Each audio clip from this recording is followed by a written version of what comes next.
حضور صلی اللہ علیہ وسلم نے ارشاد فرمایا مسجد کا کوڑا نکالنا بڑی بڑی آنکھوں والی حوروں کا مہر ادا کرنا ہے، اور جس نے مسجد کو جھاڑو دے کر صاف کر دیا اللہ تعالیٰ اس کے لیے جنت میں ایک محل بنائے گا۔ ایک حبشن بی بی مسجد نبوی میں جھاڑو دیا کرتی تھی، وہ کسی رات میں مر گئی۔ صحابہ نے حضور صلی اللہ علیہ وسلم کو تکلیف سے بچانے کی وجہ سے اس کے مرنے کی آپ صلی اللہ علیہ وسلم کو خبر نہ کی، اور نماز جنازہ پڑھ کر اس کو دفن کر دیا، اور صبح کو حضور صلی اللہ علیہ وسلم کو معلوم ہوا تو صحابہ کرام رضی اللہ تعالیٰ عنہ سے فرمایا تم نے اس کے مرنے کی خبر مجھے کیوں نہ دی؟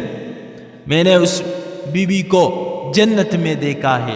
حضور نے فرمایا میں نے اس کو جنت میں دیکھا ہے، وہ ہمارے مسجد میں جھاڑو دیا کرتی تھی، اس عمل کی برکت سے وہ جنت میں گئی۔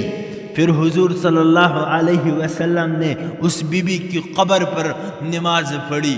یہ قبر پر نماز پڑھنا آپ صلی اللہ علیہ وسلم ہی کے لیے خاص تھا، دوسروں کو جائز نہیں۔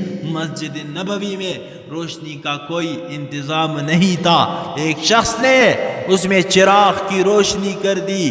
حضور صلی اللہ علیہ وسلم چراغ کی روشنی دیکھ کر بہت خوش ہوئے اور یہ دعا فرمائی، اے اللہ جس نے تیرے گھر میں روشنی کی ہے تو اس کے قبر کو نور کی روشنی سے بھر دیجئے۔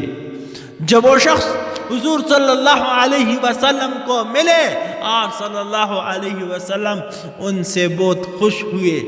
سبحان اللہ، مسجد بنوانا، آباد کرنا، اس میں جھاڑو دینا اور اس میں روشنی کا انتظام کرنا کیا عالی شان عمل ہے۔ حضرات اگر آپ نے ہمارے چینل کو سبسکرائب نہیں کیا تو ہمارے چینل کو سبسکرائب کریں اور ساتھ میں گھنٹی کا بٹن بھی دبائیے تاکہ ہماری نئی ویڈیو آپ لوگوں کو بر وقت پہنچے۔